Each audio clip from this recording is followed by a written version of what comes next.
Olá, estamos aqui com mais um Direito em Debate. Hoje temos a honra de receber o Procurador da Câmara de Borda da Mata, Dr. Gustavo Silva Xavier, e a nossa amiga também, assessora jurídica da Prefeitura de Pouso Alegre, doutora Fabiane Barbosa. Dois amigos com quem eu concluí o curso de mestrado e que estão aí trabalhando também na área de licitações públicas, né? Então hoje nós vamos falar um pouquinho de licitações públicas, que está tão em voga aí, tão falado na mídia, porque foi alterada a lei que rege esse tipo de contrato que a administração pública utiliza para contratar os seus serviços, adquirir bens. Então vamos iniciar. Gostaria que se apresentasse rapidamente, doutora Fabiane também, doutor Gustavo. Olá, pessoal. Sou Fabiane, eu ocupo o cargo de assessora jurídica na Prefeitura de Pouso Alegre. Tenho trabalhado com licitações nos últimos 3 anos e hoje eu recebi o convite, aproveito para agradecer, né, ao Dr. Tiago, e estou muito feliz de estar aqui, passar um pouquinho, né, do nosso trabalho aqui para vocês. Espero que seja proveitoso essa nossa conversa, esse nosso debate. Dr. Gustavo. Olá, pessoal, me chamo Gustavo, sou procurador legislativo da Câmara Municipal de Borda da Mata. Também tive a honra de trabalhar na Prefeitura Municipal de Pouso Alegre antes de ingressar na carreira de procurador municipal. Trabalhei, inclusive, no setor de licitações com a doutora Fabiane, qual tive a honra de também concluir o mestrado em Direito, junto com o doutor Tiago. Também agradeço o doutor Tiago aí pelo convite, uma satisfação estar aqui. E também exerço assessoria jurídica para algumas empresas fora desses municípios que a gente atua na área de licitações e contratos. Muito bom, pessoal. Na verdade é uma honra, realmente, porque eu tenho assistido aulas desse povo aqui, tá? Já assisti um curso de licitações com a Fabiane, com o Dr. Gustavo também, tem escrito muitos artigos, né? Tem ministrado cursos também na área de licitações, então eu aproveito para registrar aqui a honra realmente da TV Câmara em recebê-los para este bate-papo, né? Hoje não será nenhum curso, será um bate-papo mesmo sobre o que os procuradores e assessores jurídicos enfrentam aí nessa dinâmica das contratações públicas, né? Eu inicio, né, ilustrando para o pessoal que podem já ver aqui que tem representantes tanto do Executivo quanto do Poder Legislativo. Aí, então podem pensar assim, nossa, mas Câmara também é administração pública, também faz licitações públicas, né? Logo no primeiro artigo da Lei de Licitações já fala que a Lei de Licitações é aplicável a todos os poderes em todos os âmbitos da federação. O que é isso? União, estados, municípios, seja poder executivo, seja poder legislativo ou mesmo poder judiciário, contrata para gerir a sua própria estrutura, para desempenhar as suas funções. Então eu ilustro aqui, poder judiciário, por exemplo, você chega ao fórum, tem lá os computadores, tem a papelada toda, todo o instrumental que eles utilizam para trabalhar, o próprio prédio onde está situado o fórum, tudo isso foi adquirido através de um processo de seleção pública que a gente chama de licitações. Então, eu gostaria de compartilhar alguns casos aí de contratações que a gente faz por licitação pública. Eu gostaria de começar com a doutora Fabiane, dar uns exemplos aí de tudo que acontece na prefeitura. Bom, a licitação, na verdade, ela não é um fim em si mesmo, né? A licitação é um meio para se garantir, ao final, o interesse público, que será atingido por meio de um contrato, normalmente, né? E o poder público, ele compra desde caneta até uma obra bilionária. Então, tudo isso é abarcado pela regra, né? Pelo regramento da nova Lei de Licitações, que entrou em vigor dia 1º de abril, né? Então, a nova Lei de Licitações, ela impacta de maneira direta tanto o poder público no âmbito executivo quanto legislativo, e dentro dessa temática, né, a gente tem inúmeras nuances. Então, como dito, se a administração pública ela compra desde uma caneta até uma obra bilionária, o procedimento para se adquirir ou contratar esse serviço, ele não vai ser o mesmo para todos. Então, é disso que a gente vai conversar aqui um pouco, né? Até porque não tem nem como esgotar o assunto. É isso que a gente vai refletir, né, hoje um pouco. Maravilha. Doutor Gustavo, lá na Câmara de Borda, você pode citar alguns exemplos assim, de diferentes contratações que vocês utilizam lá para desempenhar os seus trabalhos? A depender do caso, a gente percebe no dia a dia que o Poder Executivo, em razão de suas finalidades, ele tem uma demanda muito maior do que o Poder Legislativo. O Poder Legislativo ele tem que cumprir as suas finalidades institucionais. Legislar, fiscalizar o Poder Executivo e algumas outras questões, como a Câmara de Pouso Alegre, que tem o CAC, né, o Centro de Atendimento ao Cidadão. Em razão do Poder Legislativo ter uma atribuição um pouco mais restrita, a maioria das compras do Poder Legislativo são feitas por meio de um procedimento. Não é um procedimento de licitação propriamente dito, mas um procedimento de contratação direta. O que seria uma contratação direta? Eu não preciso licitar, eu faço o contrato diretamente com aquele fornecedor. Mas uma contratação direta não significa contratação sem regramentos. Tem uma série de questões que o poder que está realizando aquela contratação, ele tem que observar. Então, lá na Câmara, por exemplo, material de expediente. Vou comprar caneta. Não faz uma licitação para comprar caneta, porque o valor é baixo, o valor da aquisição das canetas é baixo. Mas tem que fazer cotação de preço, verificar na região quem é o fornecedor que fornece aquela caneta pelo menor preço, papel sulfite, cartucho, toner de impressora também é muito comum, crachá para os servidores. Então, geralmente, cada servidor usa um crachá para se identificar com o público. Para o público entrar e falar, opa, eu quero conversar com o advogado desta casa. E aí a pessoa consegue identificar quem é pelo crachá. Não vou abrir licitação para contratar crachá, mas eu tenho que fazer um procedimento. Esse procedimento, geralmente, se dá por dispensa de licitação. Interessante. Interessante é justamente isso, pessoal. A variedade de questões que demandam um sistema de contratações públicas, né?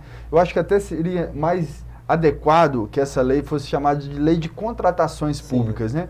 Porque ela não fala só de licitações, mas formas de se contratar. O doutor Gustavo bem ilustrou que mesmo quando não depende de licitação, por conta do valor, né? A lei estabelece que até determinado valor você é dispensado de fazer licitações. Mas a própria lei estabelece um procedimento para essa contratação direta, né? Essa contratação dispensada de licitação.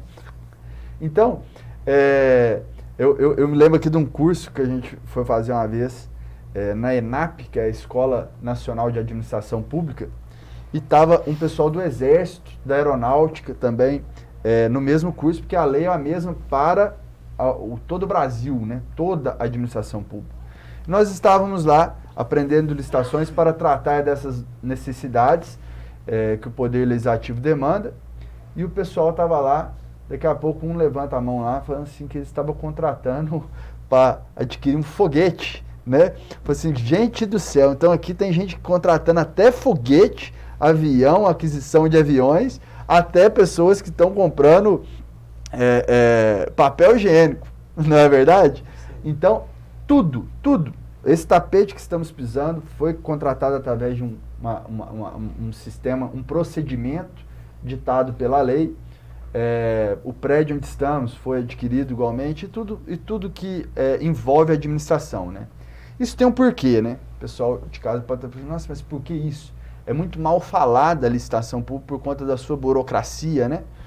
Mas isso tudo tem uma finalidade, que é comportar-se o gestor público, aquele que está à frente, que está gerindo o dinheiro público, comportar-se de uma forma impessoal, não adquirir, não contratar o serviço que é da sua própria vontade, mas é aquilo que é ditado pela lei, né?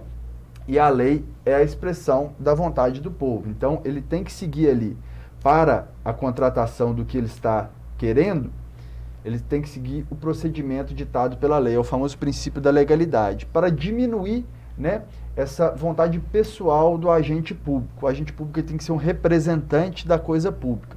Então, ele tem que seguir a lei e esperar, né, da lei o resultado mais vantajoso. Porque eu complemento aqui que a nova lei ela trouxe um aspecto muito importante, que é não ficar apenas na legalidade estrita e esquecer do escopo que a doutora Fabiana bem mencionou, que é o alcance da eficácia da licitação, da eficiência, porque é isso, na verdade, que se espera da administração pública, né? Um alcance do interesse público. Então, a lei ela traz mecanismos que desburocratizam e visam a uma maior eficiência das contratações públicas, que é o que o povo brasileiro está tão carente, né? O doutor Gustavo, para dar uma noção para o pessoal aí das etapas que compõem uma contratação pública, dá para você dar uma pincelada para quem está nos assistindo, como é que funciona, na verdade, esse procedimento? A contratação pública, ela não inicia da noite para o dia. O primeiro passo da contratação pública é a questão de verificar a necessidade daquela contratação. Então, por isso que a lei traz um instrumento de formalização da demanda. Então, eu estou vendo que precisa comprar uma caneta. Eu vou formalizar para a autoridade competente que se faz necessário a aquisição de uma caneta. Mas como que eu vou fazer essa aquisição de uma caneta? Eu tenho uma etapa prévia, que é a etapa preparatória. Então, os órgãos competentes, geralmente, toda casa tem um setor de compras. Então, geralmente, o setor de compras, ele vai fazer, primeiramente, uma cotação. Ele vai fazer uma cotação com potenciais fornecedores, não apenas com fornecedores, também hoje é muito comum a adoção do banco de preços públicos. O Tribunal de Contas de Minas Gerais tem um banco de preços para ter uma ideia de quanto que aquele produto vale no estado de Minas Gerais. E a partir dessa cotação de preços, eu vou verificar a questão orçamentária. Tem orçamento para comprar essa caneta? Tem previsão na lei orçamentária para aquisição? E aí eu vou fazer todo o planejamento. Vou fazer um estudo técnico preliminar para verificar a viabilidade da contratação. Vou fazer as justificativas dos requisitos necessários para aquela contratação, dos impactos ambientais, das possíveis soluções alternativas.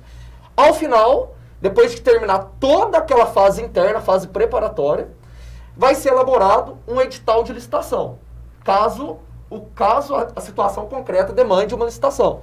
Esse edital de licitação vai para a assessoria jurídica, ela dá um parecer jurídico, o edital é publicado, as empresas participam da sessão, depois que as empresas participaram da sessão, vão ter os recursos, vai ter o julgamento, finalizou, eu vou adjudicar o objeto, vou homologar a licitação, vou fazer o contrato, e só depois que vai iniciar o serviço. Então, quando o pessoal de casa vê uma obra na rua, a contratação dessa obra levou muito tempo. Por isso que o pessoal fala, né, que na administração pública é muito difícil fazer acontecer.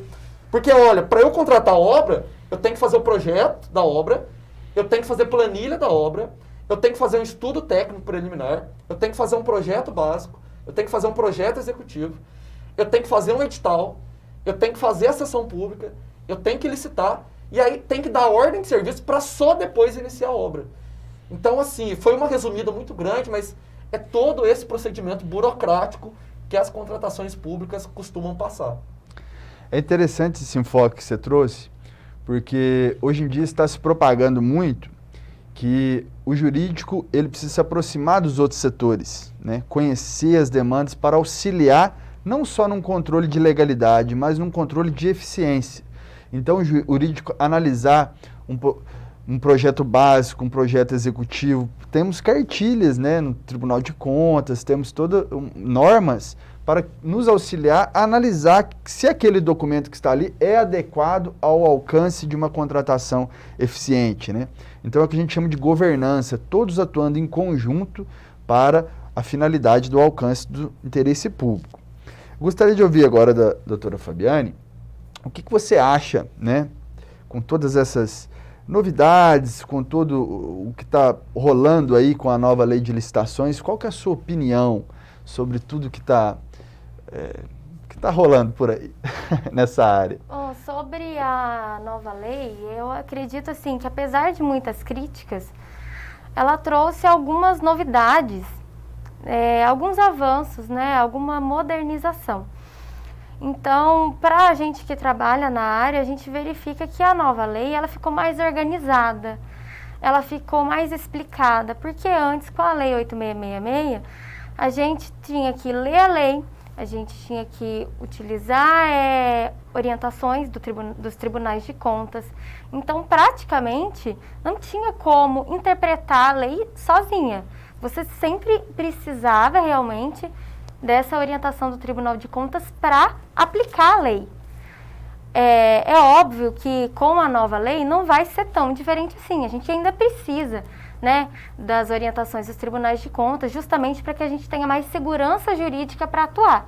Porque, afinal de contas, tanto o gestor público quanto os próprios servidores, eles respondem pessoalmente pelos eventuais erros que eles cometem. Então, é muito importante que a pessoa que trabalha na área de licitações, ela tem que ter atualização constante. E a atualização constante é ler a lei, interpretar ela da melhor maneira possível, né, para atingir o interesse público e analisar as orientações. Mas analisando a nova lei, a gente verifica que ela ficou mais organizada. Ela tentou, em alguns pontos, desburocratizar. Por exemplo, agora, o Gustavo até comentou da pesquisa de preços, agora a pesquisa de preço ela tem um artigo específico que explica como essa pesquisa de preço tem que ser realizada. A gente tem na administração pública uma visão de que a pesquisa de preço é só eu fazer pesquisa de preço com 3 fornecedores. E na verdade não é assim que deve funcionar, porque o fornecedor, ele não tem obrigação com a verdade. Ele não tem a obrigação de falar exatamente o preço que custa aquele produto. É óbvio que dentro da contratação pública e comparando o mesmo produto numa contratação privada, não tem como comparar esses preços, porque na contratação pública, a administração ela tem prerrogativas. Então, é uma relação de desigualdade, naturalmente, né? Porque a administração pública ela pode punir o contratado, ela pode exigir uma quantidade maior do que havia inicialmente contratado, que é o exemplo dos 25%, né? Você faz um contrato e depois a administração pública ela pode exigir 25% a mais, caso isso esteja fundamentado no interesse público. Então, o fornecedor, quando ele contrata com o poder público, ele apresenta um preço.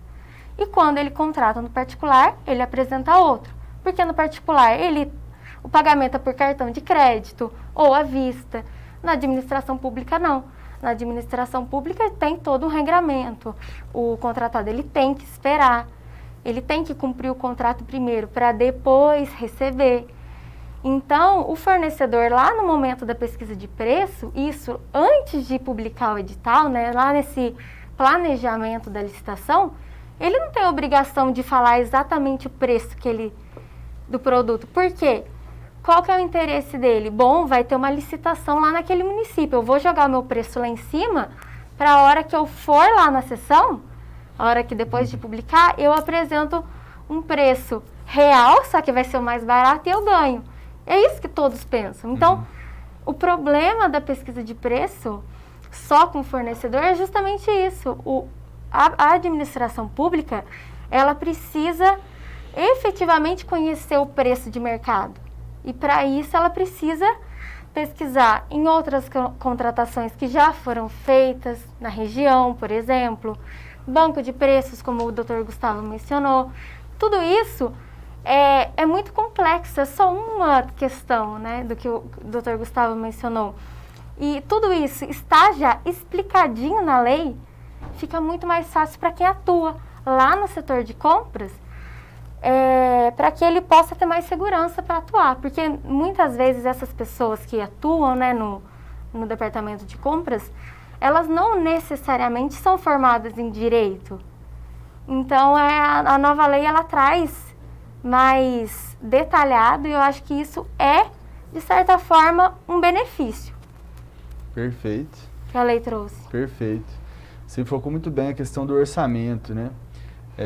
Para que o pessoal de casa entenda, assim, claramente sobre tudo que a doutora Fabiana mencionou, uma coisa é você pegar do fornecedor, como ela disse, né? Antes da contratação. Qual que é o preço que você vai dar para contratar isso? Ela vai dar um preço acima, porque vai chegar na licitação, vai baixar. Agora, se você pesquisar qual o valor que esse contrato já foi feito em outros órgãos, aí você já sabe, e você já se aproxima da realidade, né? Você, não, esse aqui é o preço que eles estão cobrando mesmo para prestar esse serviço. Então, é um aspecto que eu também reputo positivo, que a lei trouxe um conjunto de parâmetros para você fixar o orçamento estimativo da licitação. O que é o orçamento estimativo? Qual que é a média de preços que você aceitará, né? Que o pregoeiro, né? Que o agente de contratações hoje em dia, né? Que ele vai aceitar, qual o preço que ele vai aceitar para aquele tipo de licitação, para aquele tipo de objeto do contrato, vamos dizer assim, tá certo? E achei muito interessante também a deixa que a doutora Fabiana fez com relação ao planejamento das licitações. Eu acho que tudo isso que a gente está conversando está na importância do planejamento. Por quê? Porque uma licitação bem planejada, e a nova lei foi muito pródiga com relação a artigos a respeito do planejamento das licitações que não tínhamos, né, na lei antiga. Uma licitação bem planejada, ela repercute num contrato eficiente. Então, nós temos aí contratos que duram 5 e hoje até possibilidade de 10 anos, né? 5 mais 5. Então, são contratos duradouros, contínuos. E se a licitação for bem planejada, o contrato será bem executado. Você evitará aditivos, né? Aditivos que foram... nós vimos aí, vamos recobrar, que eles dizem que o brasileiro tem memória curta, né? Tudo que a gente viu naqueles contratos da Petrobras, né? Que deu aquela revolução no Brasil, aquela...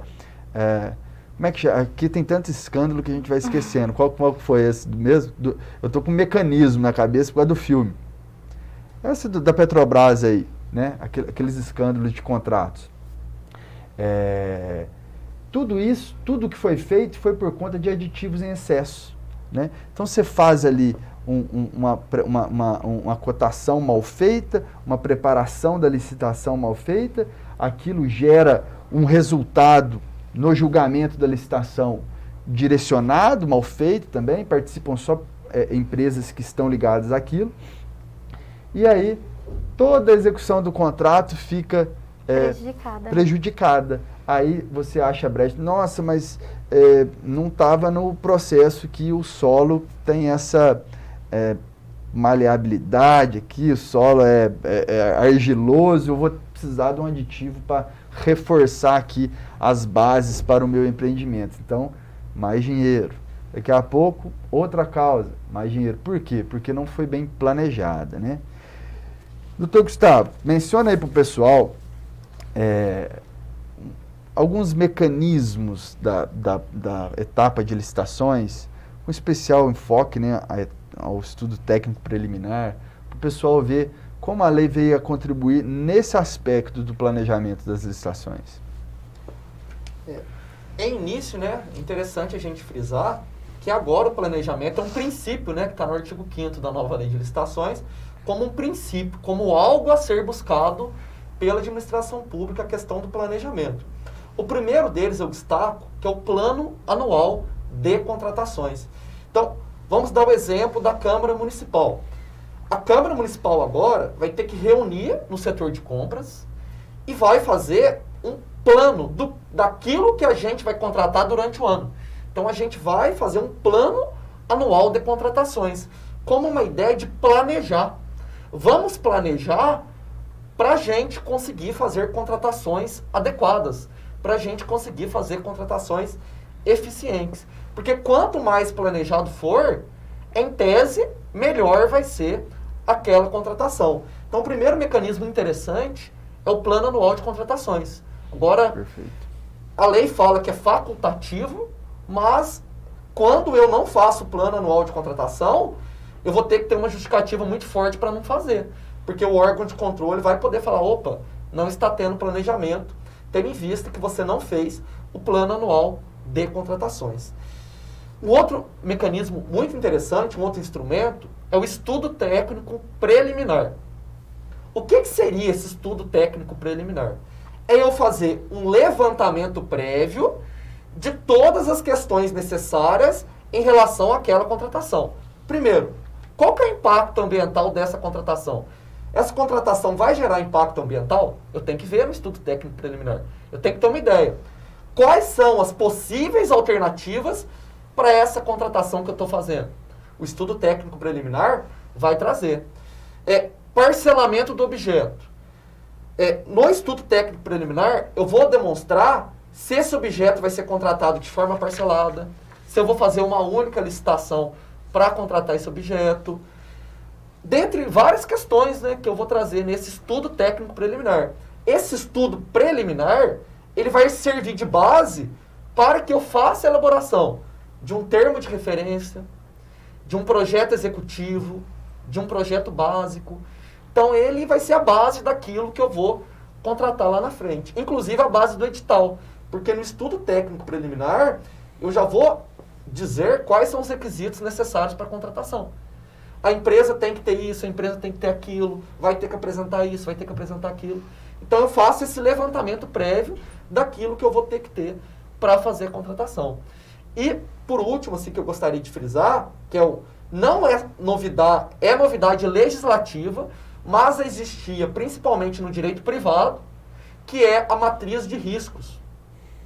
O que seria essa matriz de riscos? Seria a seguinte situação: eu vou elencar no contrato quais são as possíveis causas que podem interferir no equilíbrio do contrato. Então vamos dar um exemplo: inflação.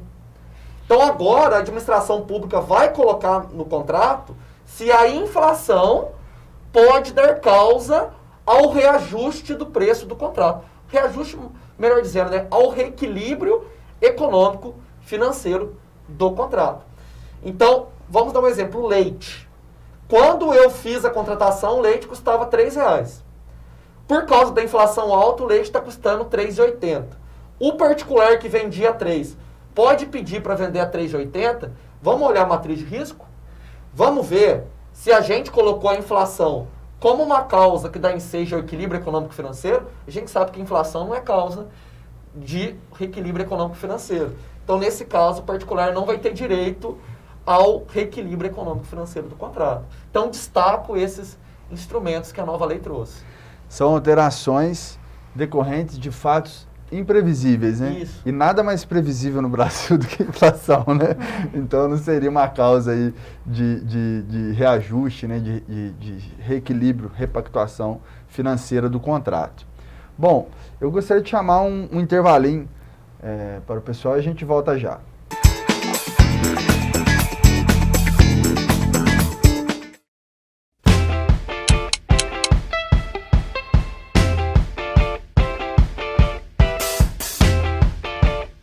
Servidor público do município de Pouso Alegre, se você vai tirar licença sem vencimentos e está em dúvida se deve ou não deve fazer o recolhimento das contribuições previdenciárias para o IPREM, saiba que a lei prevê que a contribuição durante o período de licença sem vencimentos é necessária para a manutenção da sua qualidade de segurado e vai influenciar no seu direito à aposentadoria e também no equilíbrio financeiro do Instituto. Portanto, deve ser recolhida mensalmente até o 5º dia útil do mês subsequente relativa à sua parte e à do órgão público ao qual você se vincula, levando em consideração a última remuneração. Procure o IPREM para verificar a sua situação e solicitar o cálculo do valor da referida contribuição. Maiores informações pelo e-mail financas@iprem.mg.gov.br.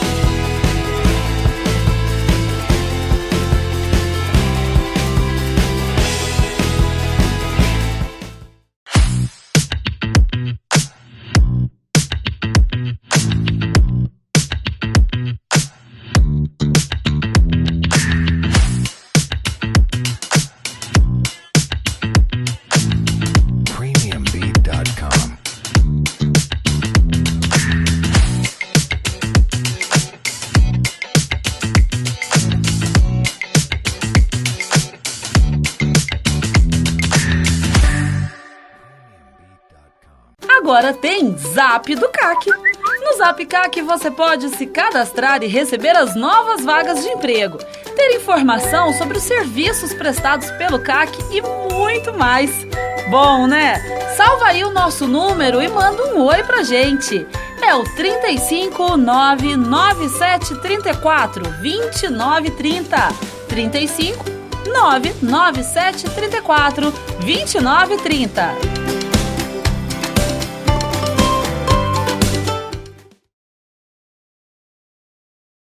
Se você é músico e mora na cidade de Pouso Alegre, você também pode fazer parte da programação da TV e Rádio Câmara. O programa Sons e Vozes foi feito para você. Uma oportunidade de contar a sua história e mostrar a sua música. Entre em contato com a gente. 35-3429-6518.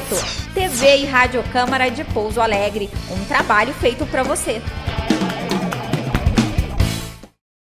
A TV Câmara de Pouso Alegre faz parte de uma rede nacional. São 60 emissoras espalhadas pelo Brasil e mais de 100 cidades em processo de implantação.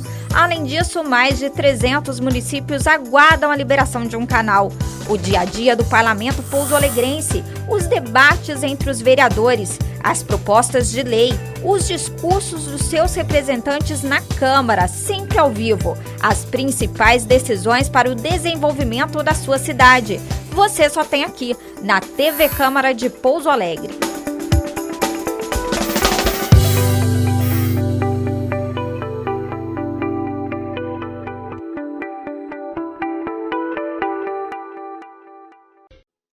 Homem que gosta de construir, mulher bonita me faz sorrir.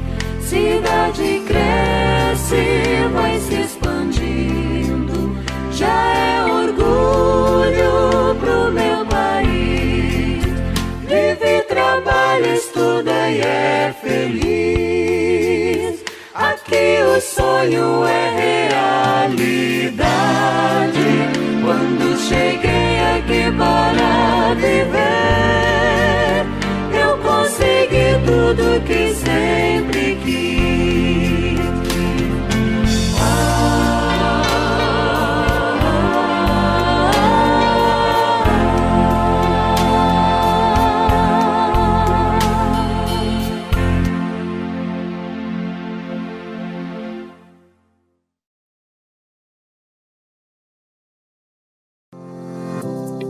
Mãe, qual é a senha para conversar com você? Conecte-se ao que realmente importa. Todos contra a nomofobia. Uma campanha da Câmara Municipal de Pouso Alegre. Você percebeu que a TV Câmara está com muito mais notícias? Esse é o seu canal com a Câmara Municipal de Vereadores de Pouso Alegre. Na TV Câmara você encontra transparência e democratização da informação pública. TV Câmara de Pouso Alegre. A TV feita pra você. Você sabia que no site da Câmara tem um ícone que te leva direto para a página do Centro de Bem-Estar Animal? Ali você encontra todos os cães que estão disponíveis para adoção. A adoção responsável salva vidas. www.cmpa.mg.gov.br. Câmara Municipal de Pouso Alegre. O desenvolvimento da sua cidade passa por aqui.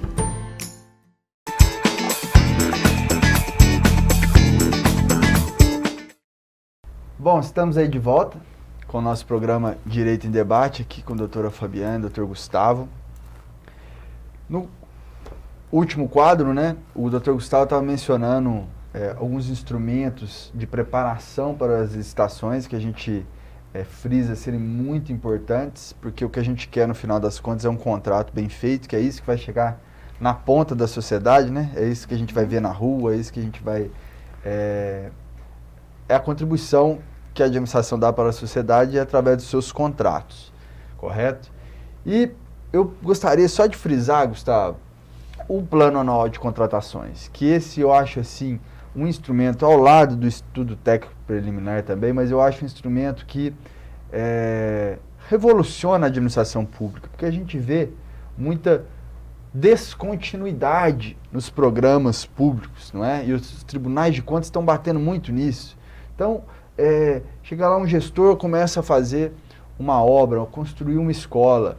Aí assume o seu adversário e fala assim, não, aquela escola que o outro estava fazendo está no lugar errado, você não vai atender ninguém, está mal feita, eu não vou terminar essa escola não, eu vou fazer uma outra, muito mais bonita, muito melhor, em outro local. E abandona aquela construção, aquela obra, aquele contrato que estava em vigor para começar outro. E assim vai, né?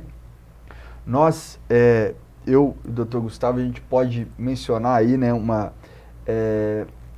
dificuldade, podemos dizer assim, né, Gustavo, administrativa, que é por conta da gestão na Câmara Municipal de ser anual, né? Então, nós temos que compilar num ano tudo aquilo que o presidente da Câmara projeta para aquele ano. Então, é uma tarefa que assim, você não pode perder tempo, né? A gente tem que se reunir já no início do ano para falar, o que você planeja para o ano do seu mandato? Aí, programar todas as contratações para aquele ano. Prefeitura, no caso, são 4 anos. É um tempo maior? Sim, mas também são projetos maiores, né? São obras que demandam muito mais tempo. Então, você tem que ter aí um planejamento para que consiga chegar no final das coisas, né?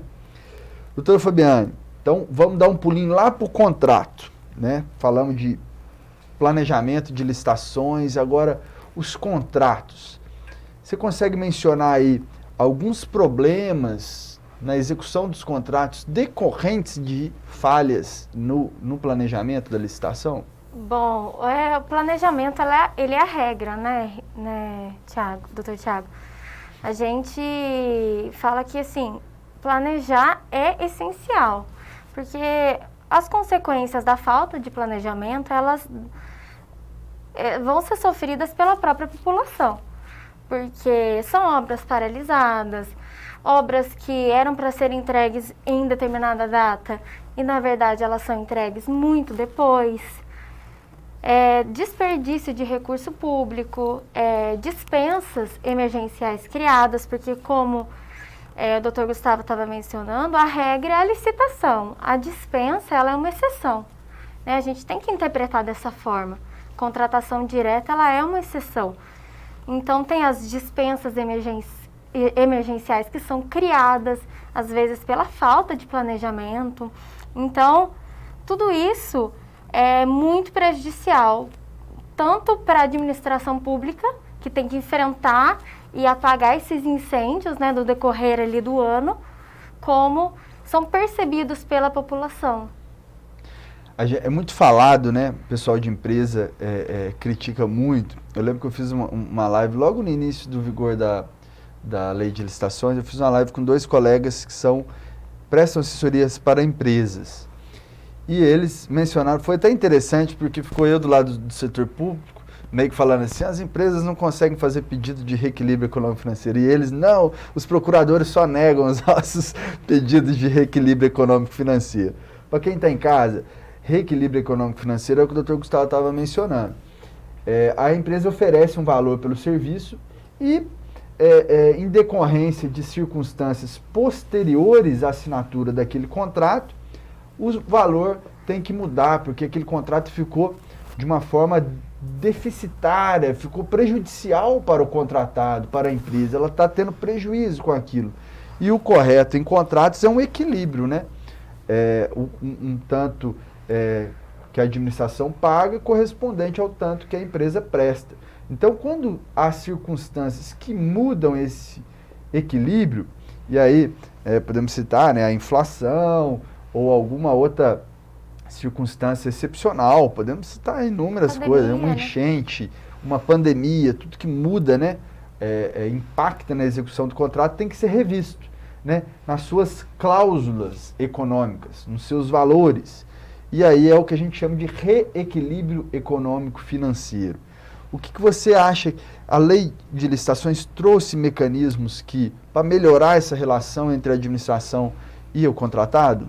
Bom, a nova lei de licitações, na parte do artigo específico, basicamente não trouxe nada de novo. Ela só coloca que o contratado, quando ele se verifica, né, que a situação ali do contrato ela está insuficiente, que ele não consegue mais cumprir aquele contrato, caso não seja concedido a revisão de preços, ele tem o direito a pedir, né, a revisão de preços.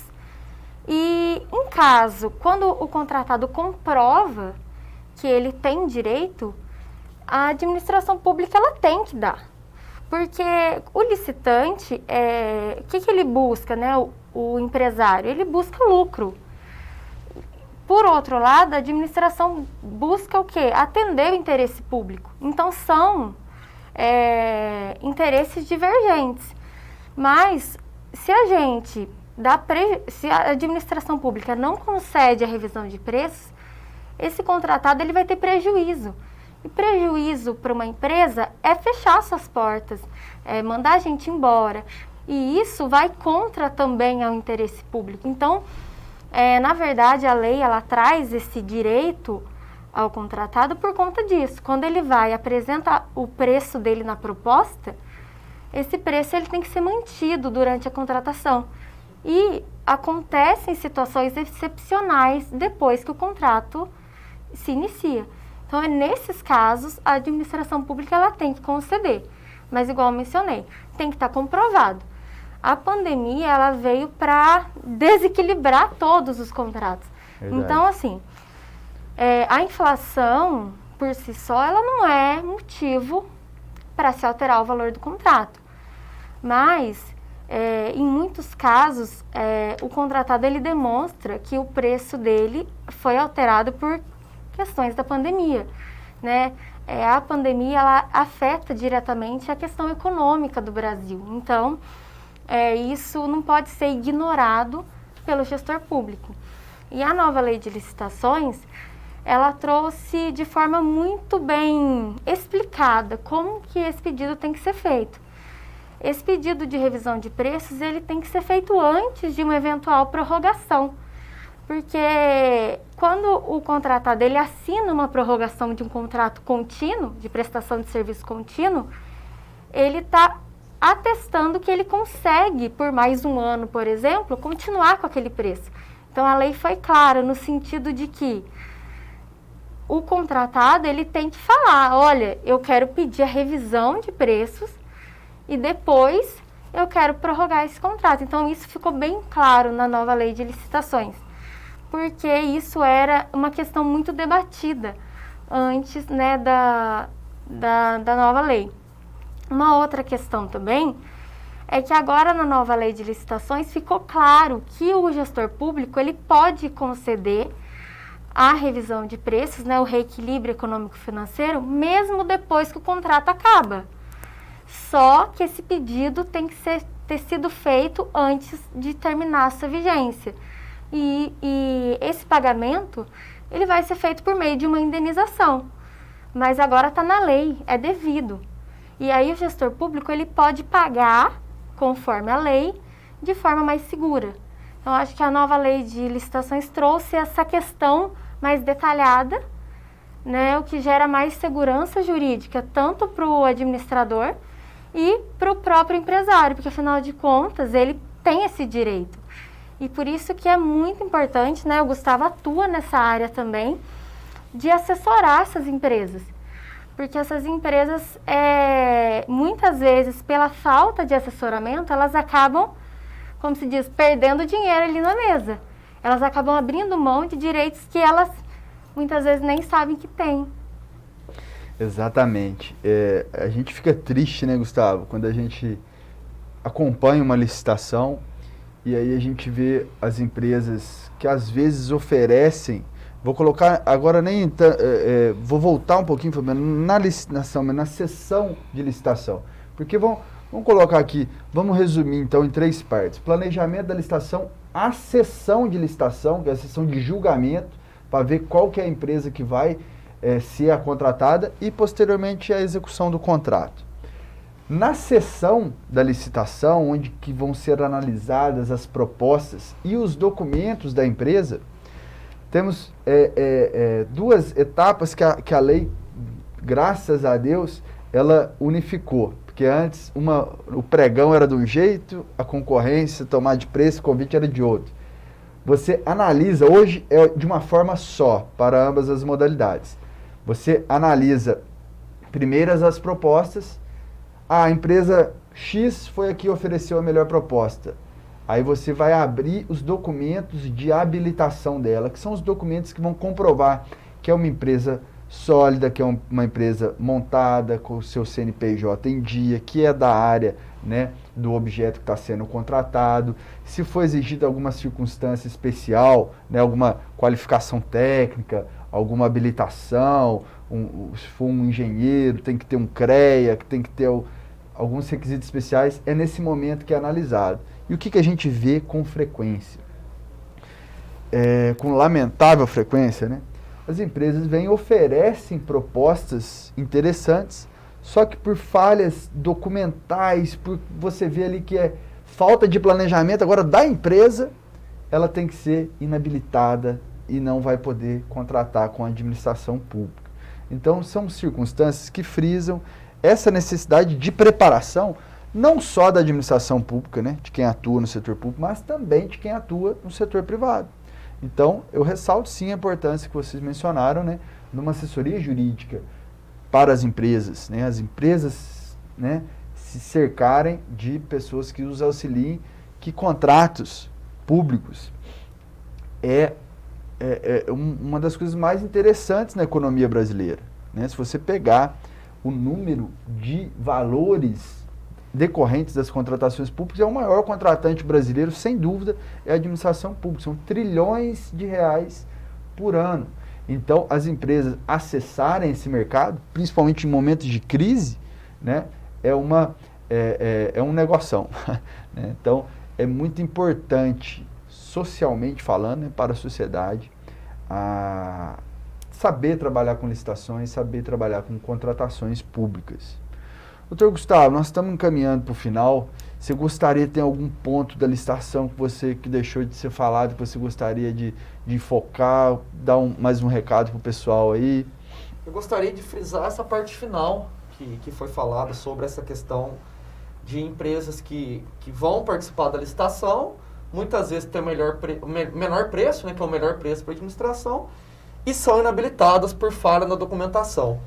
O que a gente tem de positivo? A nova lei, ela autoriza que a própria administração pública faça a correção dessas possíveis falhas. Então agora está lá na legislação que a empresa ela só vai ser inabilitada ou desclassificada se o problema da proposta dela for insanável. Então agora a gente tem o formalismo moderado no julgamento das propostas de forma expressa na nova lei de licitações. Então, por exemplo, eu fui participar de uma licitação. Eu sou uma empresa, estou começando agora, não tenho experiência. Geralmente elas pedem para o pessoal da contabilidade, né, para o pessoal da RH montar a documentação. Muitas vezes o pessoal não tem essa vivência, né, do dia a dia das licitações. Esqueci do comprovante do CNPJ. E agora? Agora a empresa não vai poder ser mais inabilitada. Basta eu fazer uma diligência, verificar se a empresa está com o CNPJ regular e aí suprir essa falha nos documentos dessa empresa que venceu essa licitação. Eu acho algo muito positivo, porque na licitação a gente tem a ideia, e é mesmo, né? É algo muito burocrático. Às vezes a administração pública vai ter prejuízo por uma questão mínima. Agora, com a nova lei, a gente tem essa possibilidade expressa na lei de poder fazer a correção desses vícios. Eu acho muito interessante. Essa não é novidade, mas é novidade na lei, né? Porque Sim. a lei antiga não previa isso. É muito, por isso a gente ressalta a necessidade de capacitação mesmo, né? Mais uma vez, de quem trabalha com licitações, com o líder das empresas.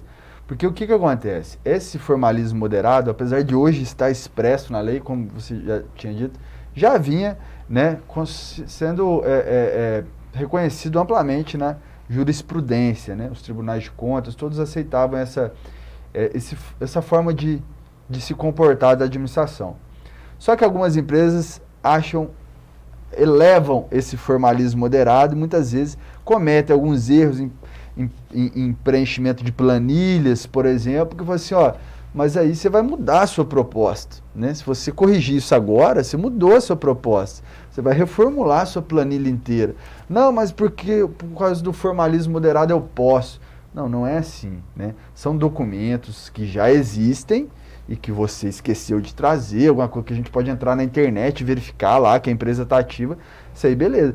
Agora, alterar a sua proposta, alterar um documento já fica fora do que a legislação permite, do que reconhece a jurisprudência. Então, são entendimentos que vêm sendo consolidados e que hoje a lei veio compilar, né? Na verdade, ela veio facilitar para a gente, né? Porque a tarefa de quem trabalhava com licitações pega a instrução normativa número 2 de 2008, depois a instrução normativa número 5 de 2017, que nem se aplica ao município, aplica-se à União, mas por falta de normas próprias, você tem que utilizar aquelas por analogia.